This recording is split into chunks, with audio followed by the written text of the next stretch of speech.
গত শনিবার প্রকাশিত হয়েছে চূড়ান্ত ভোটার তালিকা, আর সেই তালিকায় দেখা যাচ্ছে একজন ভোটারের দুটো ঠিকানা রয়েছে, আর তা নিয়ে এবার রিপোর্ট চেয়ে পাঠিয়েছে কমিশন।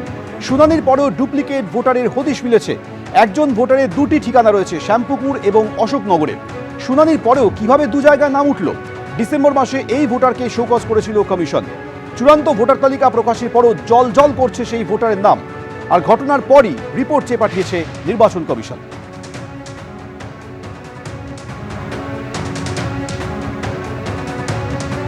ভোট ঘোষণা হবে কি আন্ডার অ্যাডজুডিকেশন রেখে, বিচারাধীন রেখে? হয় আমাদের স্পষ্ট কথা হচ্ছে, হয় মানুষটা ভোটার, নাহলে মানুষটা ভোটার নয়, দুটোর একটা। মাঝখানে আন্ডার অ্যাডজুডিকেশন, বিচারাধীন, অতএব সন্দেহজনক, অতএব আসামের মতন হেনস্থা করা হবে, এটা চলবে না। একটাই কথা থাকবে, যেমন 2002-এ যাদের নাম ছিল তাদের নাম অবশ্যই যুক্ত করতে হবে, তেমনি বাকি যারা বিচারাধীন তাদের বিচার করে হয় তারা ভোটার, না হলে তারা ডিলিটেড। মাঝখানে অ্যাডজুডিকেশন রেখে ভোটার লিস্ট মানে ভোট ঘোষণা হতে পারে না। চূড়ান্ত তালিকা প্রকাশের পর একাধিক অসঙ্গতি সামনে এসেছে। যেমন এক তৃণমূল নেতার নামের পাশে লেখা রয়েছে ডিলিটেড, জামালপুরে তৃণমূলের পঞ্চায়েত সদস্যার নামের পাশে লেখা ডিলিটেড। জামালপুর পঞ্চায়েতেরই উপপ্রধানের নাম আবার বিবেচনাধীনের তালিকায় রয়েছে। দুবারের পঞ্চায়েত সদস্য রূপালী বিশ্বাস বাংলাদেশে অনুপ্রবেশকারী, এই অভিযোগে সরব হয়েছে বিজেপি। তৃণমূলের পঞ্চায়েত সদস্যার পদ খারিজের দাবি তুলেছে বিজেপি। বিজেপির স্বার্থ পূরণ করাটাই এখন যেন কমিশনের মুখ্য উদ্দেশ্য হয়ে উঠেছে, অভিযোগ করেছে তৃণমূল।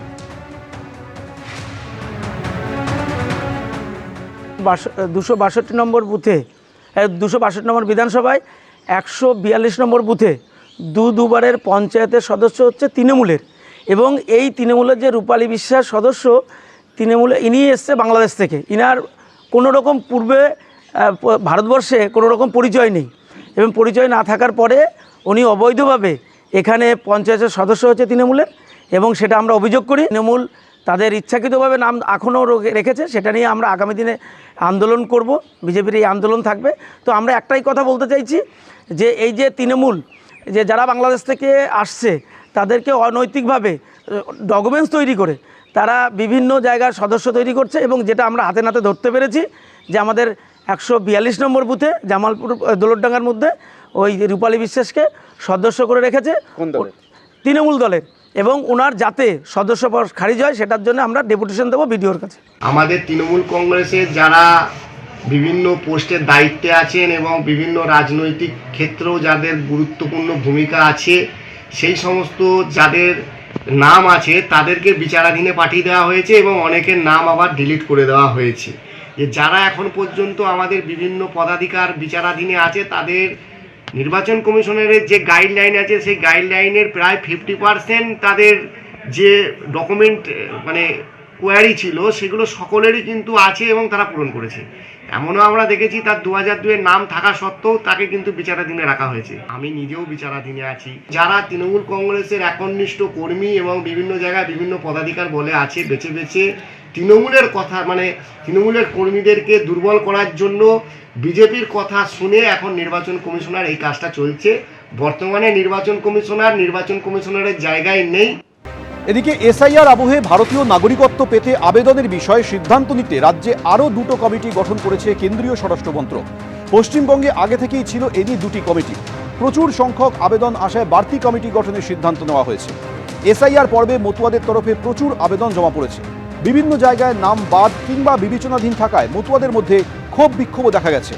কমিটির সংখ্যা বাড়িয়ে ক্ষোভ প্রশমন এবং আবেদনের দ্রুত নিষ্পত্তি করা যাবে মনে করছে সরকার, এমনই মত রাজনৈতিক বিশেষজ্ঞদের। ওই জলে ফেলে দেওয়া হয়েছে, ফেলে দিয়ে এবার কমিটির নামে কমিটি গঠন করা হচ্ছে। তাদেরকে জোরে ধাক্কা মেরে যারা জলে ফেলে দিল তারা এখন পাড়ে 4-5টা ডুবুরি দাঁড় করিয়ে রেখে বলছে ভয় পাবেন না, ডুবুরিরা কিন্তু পাড়ে আছে, অর্থাৎ ডুবুরি কিন্তু জলেও নামছে না।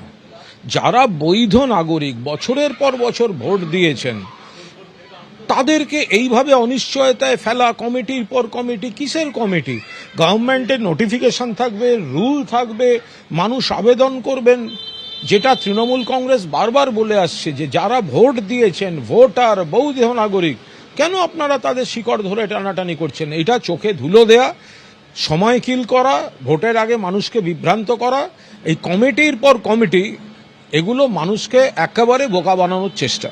রাজ্যসভায় বিজেপি প্রার্থী হচ্ছেন রাহুল সিনহা। বিজেপি প্রার্থী প্রাক্তন রাজ্য সভাপতি রাহুল সিনহা তৃণমূলের পর এবার বিজেপি প্রার্থী ঘোষণা করলো। 16 তারিখ রাজ্যসভায় পশ্চিমবঙ্গের 5টি আসনে ভোট রয়েছে এবং এখন পর্যন্ত অঙ্কের যা পরিস্থিতি তাতে রাজ্যসভায় রাহুল সিনহার জয় নিশ্চিত। তৃণমূলের 4 জনের প্রার্থীর নাম ঘোষণা করা হয়েছিল এবং আজকে দোলের দিন ঘোষণা করা হলো পশ্চিমবঙ্গ থেকে রাহুল সিনহাকে বিজেপি প্রার্থী করে পাঠাচ্ছে। একাধিক রাজ্যে থেকে বিজেপি রাজ্যসভায় প্রার্থী কারা কারা হচ্ছেন তার তালিকা প্রকাশ করা হয়েছে এবং সেখানে পশ্চিমবঙ্গ থেকে রাহুল সিনহাকে প্রার্থী করে রাজ্যসভায় পাঠাতে চলেছে বিজেপি। আরো বিস্তারিত আমরা এই নিয়ে জানবো, কথা বলবো আমাদের প্রতিনিধি বিজেন্দ্র সিংহের সঙ্গে। 1980 সালে বিজেপি তৈরি হয়েছিল। বিজেন্দ্র, একেবারে জন্মলগ্ন থেকে কার্যত বিজেপির প্রথমে কর্মী এবং তারপর নেতা, একেবারে রাজ্য সভাপতি দায়িত্ব পেয়েছেন এবং রাজ্যসভায় তাকে পাঠাতে চলেছে বিজেপি। হ্যাঁ সুব্রজিৎ, তুমি ঠিকই বললে কি জন্মলগ্ন থেকে রাহুল সিনহা বিজেপিতে রয়েছেন, পুরনো কর্মী এবং প্রাক্তন সভাপতি ছিলেন। কিন্তু এটাও দেখতে হবে কি তিনি একাধিকবার লোকসভা এবং বিধানসভায় ক্যান্ডিডেট হয়েছিলেন, কিন্তু তিনি জয়ী হতে পারেননি। তিনি বিধানসভায় পৌঁছতে পারেননি, সংসদে পৌঁছতে পারেননি, কিন্তু এখন তিনি রাজ্যসভায় আসছেন সাংসদ হিসাবে। রাজ্যসভা পশ্চিমবঙ্গ থেকে তাকে প্রার্থী করা হয়েছে এবং আজকে যে তালিকা প্রকাশ করা হয়েছে বিজেপি তরফ থেকে সেখানে 9 জনের নাম অ্যানাউন্স করা হয়েছে বিভিন্ন রাজ্য থেকে। তার মধ্যে সবথেকে গুরুত্বপূর্ণ হচ্ছে বিজেপির যিনি সভাপতি হয়েছে নীতিন নবীন, তিনি বিহার থেকে রাজ্যসভায় আসছেন।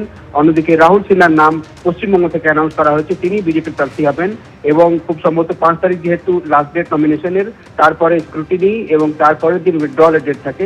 উইথড্রলের ডেটই অ্যানাউন্স হয়ে যাবে যে রাহুল সিনহা জয়ী হয়েছেন, কেন কি টিএমসি তরফ থেকে 4টি ক্যান্ডিডেটের নাম অ্যানাউন্স করা হয়েছে, বিজেপি আজকে একটা ক্যান্ডিডেট অ্যানাউন্স করলো এবং যা বিধানসভার অঙ্ক রয়েছে সেটাতে বোঝাই যাচ্ছে যে 4টে ইজিলি জিতবে টিএমসির ক্যান্ডিডেটরা এবং বিজেপির জন্যও যে মিনিমাম ফার্স্ট প্রেফারেন্স ভোট লাগে সেটা থেকে বেশি রয়েছে বিজেপির কাছে।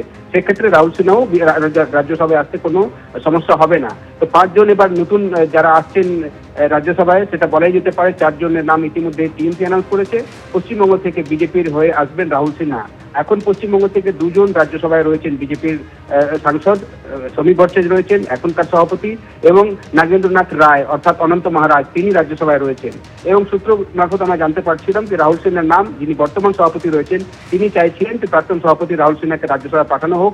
তিনি তার পক্ষে ছিলেন, যেহেতু অনেক নাম জল্পনায় চলছিল কে রাজ্যসভায় যাবে পশ্চিমবঙ্গ থেকে বিজেপির কোটায়, বিজেপির প্রার্থী কে হবেন সেটা নিয়ে নানা নামের জল্পনা যখন চলছিল, তখন আমরা সূত্র মারফত জানতে পেরেছিলাম যে যিনি এই মুহূর্তে সভাপতি রয়েছেন সমীর ভট্টাচার্য, তিনি রাজ্যসভা সাংসদও, তিনি চাইছিলেন কি প্রাক্তন সভাপতি রাহুল সিনহাকে রাজ্যসভা পাঠানো হোক এবং সেটাতে অনুমোদন দিয়েছে কেন্দ্রীয় নেতৃত্ব।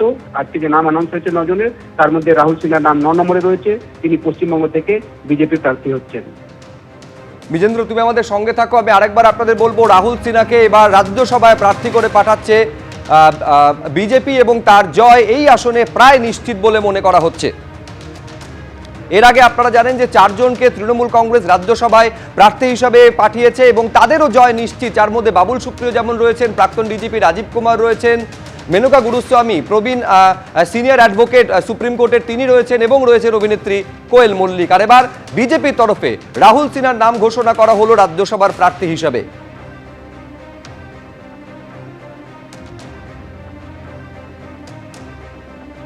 এবিপি আনন্দ, এগিয়ে থাকে, এগিয়ে রাখে।